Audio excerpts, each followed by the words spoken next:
오늘 어떤 취지로 직접 대장동까지 이렇게 거기에 옮겨주셨는지 좀 말씀 부탁드립니다. 지금 현재 고통을 겪고 계시는 분이 여러 분이시지만 가장 큰 고통을 겪고 있는 분들이 대장동 원주민분들 아니시겠습니까?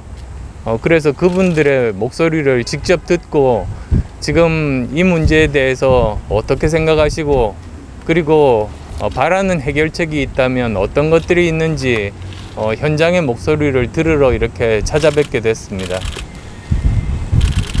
대장동 개발 사업 논란 연일 불거지고 있는데 이제 원주민분들뿐만이 아니라 이제 사회 전반적으로 어떤 반응을 생각하고 계시는지. 이 대장동 게이트는 정말로 심각한 문제인 것이 이것 자체가 어떻게 보면 지금 대한민국 부동산 비리를 모든 것을 다 보여주는 종합 세트 같은 경우라고 생각합니다. 그리고 또 이곳뿐만 아니라 우리나라 전역의 다른 곳에도 이런 일이 있을 가능성이 있기 때문에 이번 문제를 반드시 제대로 진상을 규명하고 책임자를 처벌하고 그리고 부당이익금을 환수하는 것이 무엇보다도 중요합니다. 아까 원주민분들 말씀을 들어보니까 이게 사실은 공공개발에 탈을 쓰고 원주민분들의 땅값을 후려쳤지 않습니까? 그래 놓고는 또 민간개발의 이름으로 부동산 상한제 적용을 받지 않고 또 폭리를 취했습니다. 그리고 이렇게 양쪽으로 취한 폭리를 공공이 아니라 일부 특정 민간에게 몰아주는 그런 형태였습니다. 그래서 이거는 한마디로 서민을 상대로 한 대규모 사기극이라고 저는 말씀드리고 싶습니다. 그리고 이 문제 가장 정점에는 이재명 지사가 있습니다.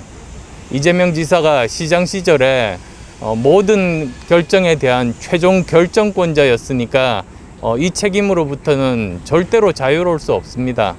그리고 본인이 직접 이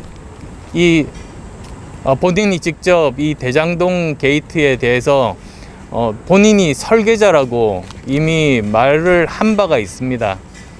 따라서 이 문제에 대해서 여러 가지로 지금 궤변으로 빠져나가는 그런 발언들이 많은데 그것에 대해서는 국민들이 도저히 이해할 수가 없을 겁니다. 마치 괴벨스의 괴언을 연상케 하는 그런 발언들만 계속하고 있습니다. 이런 분이 만약에 대통령이 되신다면 임기 내내 국민들을 속이고 그리고 또 그 엄청난 국방비를 포함한 예산이 어떻게 쓰일지 누구에게 들어갈지 국민들이 신뢰할 수가 없는 상황이 될 것 아니겠습니까? 그래서도 저는 이 문제에 대해서는 진상 규명이 돼야 된다.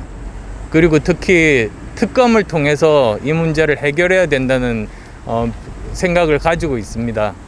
지금 현재 경찰이라든지 또 검찰에서 수사를 하는 과정이 굉장히 지지부진합니다. 시일이 이렇게 오래됐는데도 최종 결정권자였던 이재명 지사에 대한 소환도 없고 그리고 지금 이미 밝혀진 여러 주동자들에 대해서도 휴대폰 압수 같은 것들도 이루어지지 않고 있습니다.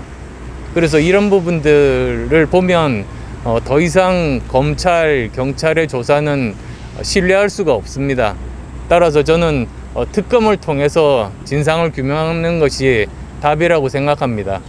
그리고 또 오늘 간담회에서도 나왔습니다만 지금 현재 부당이익에 대한 국고환수뿐만 아니라 동시에 지금 피해를 당하신 원주민분들에 대해서 피해 보상을 어떻게 할 것인가에 대한 논의가 동시에 진행되는 것이 저는 시급하다고 생각합니다.